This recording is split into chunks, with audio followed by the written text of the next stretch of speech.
لله رب العالمين والصلاة والسلام على سيد المرسلين أما بعد فأعوذ بالله من الشيطان الرجيم بسم الله الرحمن الرحيم الصلاة والسلام عليك يا رسول الله وعلى آلك وأصحابك يا حبيب الله الصلاة والسلام عليك يا نبي الله وعلى آلك وأصحابك يا نور اللہ۔ جو خوش نصیب اللہ عز و جل کے حبیب صلی اللہ تعالی علیہ وسلم پر ایک بار درود پاک پڑھتا ہے، اللہ تبارک و تعالی اس پر 10 رحمتوں کا نزول فرماتا ہے۔ اللہ پاک ہمیں کثرت درود کی سعادت نصیب فرمائے، آمین۔ صلو علی الحبیب صلی اللہ تعالی علی محمد وعلی آلہ وصحبہ وبارک وسلم۔ محبت الہی کی علامات میں کل جو علامت عرض کی گئی تھی کہ اللہ کی محبت میں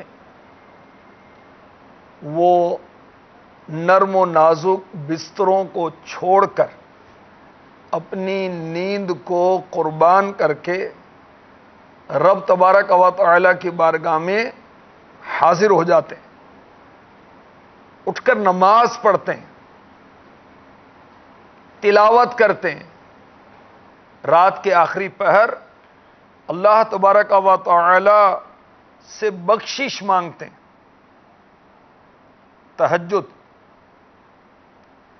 تہجد کی نماز پڑھنا اللہ تبارک و تعالی سے محبت کی ایک علامت ہے۔ اللہ پاک ہمیں پکا نمازی بنائے، 5 نمازیں بھی پڑھیں، اشراق بھی پڑھیں، چاشت کی نماز بھی پڑھیں، اور تہجد کی نماز بھی ہم کاش ادا کریں۔ اللہ تبارک و تعالی سورہ بنی اسرائیل میں آیت نمبر 79 میں ارشاد فرماتا ہے، وَمِنَ اللَّيْلِ فَتَهَجَّدْ بِهِ نَافِلَةً لَكَ، اور رات کے کچھ حصے میں تہجد پڑھو، یہ خاص تمہارے لیے زیادہ ہے۔ تہجد کی نماز ہمارے آقا صلی اللہ علیہ وسلم پر فرض تھی، اور امت کے لیے تہجد کی نماز سنت ہے۔ تو اللہ کرے کہ ہم اس کی محبت میں سرشار ہو جائیں، اس کی عبادت کے لیے ہر وقت تیار رہیں۔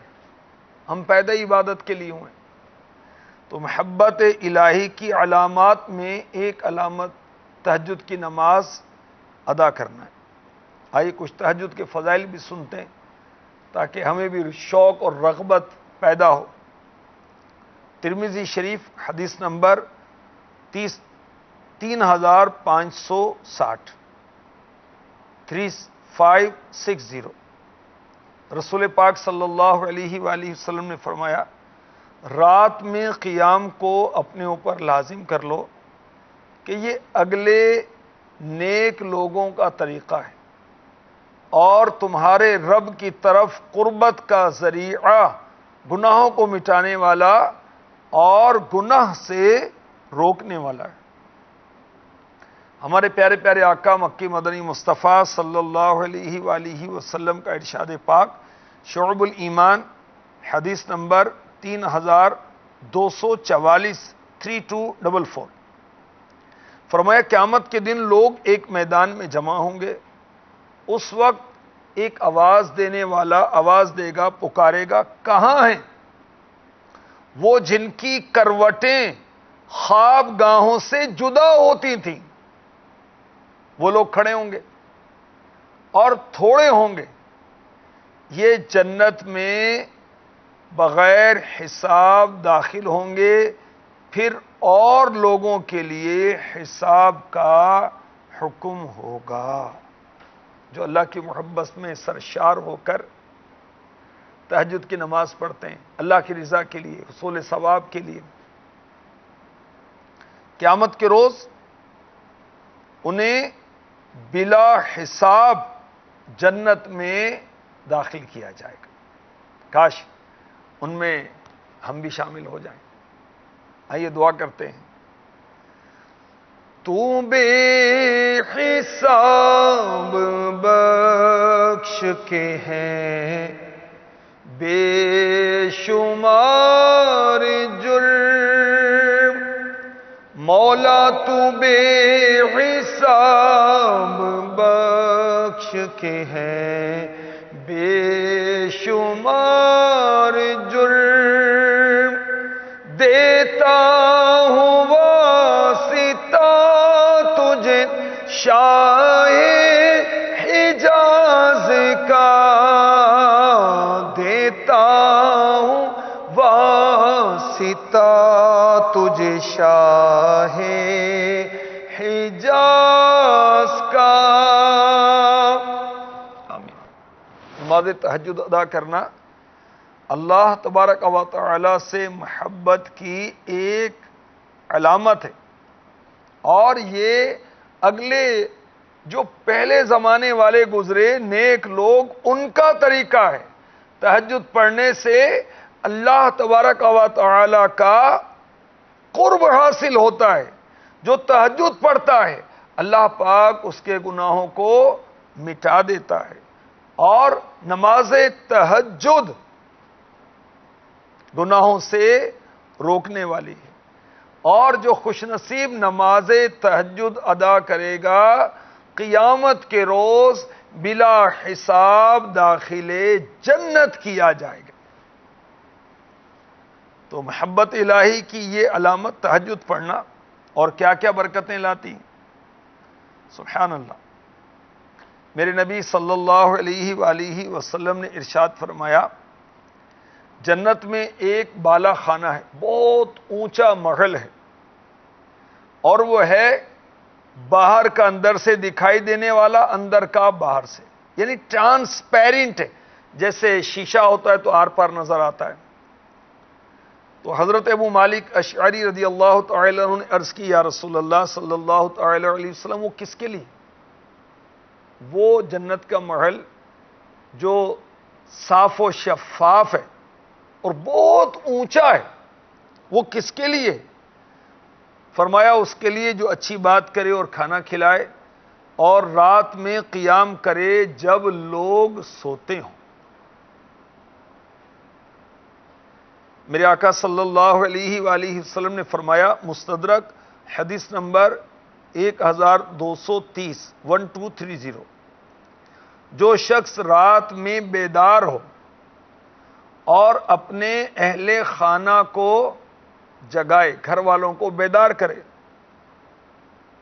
پھر دونوں دو دو رکعت پڑھیں، تو کثرت سے یاد کرنے والوں میں لکھے جائیں گے۔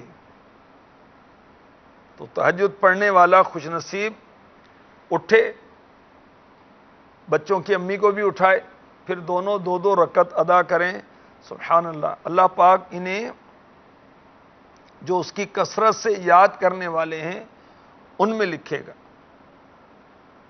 حضرت ابو ہریرہ رضی اللہ تعالی عنہ فرماتے، میں نے عرض کی، یا رسول اللہ صلی اللہ تعالی علیہ وسلم، مجھے کوئی ایسا کام بتائیں میں جس سے اختیار کروں تو جنت میں چلے جاؤں۔ فرمایا، سلام کو عام کرو، کھانا کھلاؤ، رشتہ داروں سے نیک سلوک کرو، رات میں نماز پڑھو، جب لوگ سوتے ہوں تو سلامتی کے ساتھ جنت میں داخل ہو جاؤ گے۔ تو نماز تہجد ادا کرنا محبت الہی کی علامت ہے۔ اللہ پاک ہمیں اپنی محبت عطا فرمائے، اور یاد رکھیے تہجد کے لیے بعد عشاء سونا ضروری ہے۔ کم از کم تہجد کی ہیں 2 رکعتیں، اور ہمارے آقا صلی اللہ علیہ وسلم سے 8 رکعتوں تک ثابت ہے، آپ نے 8 رکعتیں تک بھی ادا کی۔ اور جو تہجد کی نماز کا عادی ہو جائے تو اس کے لیے تہجد کی نماز چھوڑنا اچھا نہیں۔ ہمارے اسلاف تہجد کا کیسے اہتمام کرتے تھے، اس کی جھلکیاں آپ نے پڑھنی ہو نا تو جنت میں لے جانے والے اعمال میں اس طرح کی بہت ساری حکایات ہیں۔ میرے آقا صلی اللہ علیہ وآلہ وسلم نے فرمایا اللہ تعالیٰ 3 آدمیوں سے محبت فرماتا ہے، ان سے خوش ہوتا ہے، انہیں خوشخبری دیتا ہے۔ ان 3 میں ایک وہ اس شخص کے بارے میں فرمایا گیا کہ وہ شخص جس کی بیوی خوبصورت ہے، بستر عمدہ اور نرم ہے، مگر وہ رات کو اٹھ کر نماز پڑھتا ہے، تو اللہ پاک فرماتا ہے یہ اپنی خواہش کو چھوڑ کر میرا ذکر کر رہا ہے، اگر چاہتا تو سو جاتا۔ تو اللہ تعالیٰ ایسے بندے سے محبت فرماتا ہے۔ تو اللہ پاک ہمیں نمازی بنائے، اپنی محبت سے سرشار کرے، اور بالخصوص ہمیں نماز تہجد کی توفیق عطا فرمائے۔ پچھلی راتیں رحمت رب دی، کرے بلند آوازاں، بخشش منگن والیاں کارن کھلا ہے دروازہ۔ اللہ ہمیں نصیب فرما دے، آمین، بجاہ النبی الامین صلی اللہ تعالی علیہ وسلم۔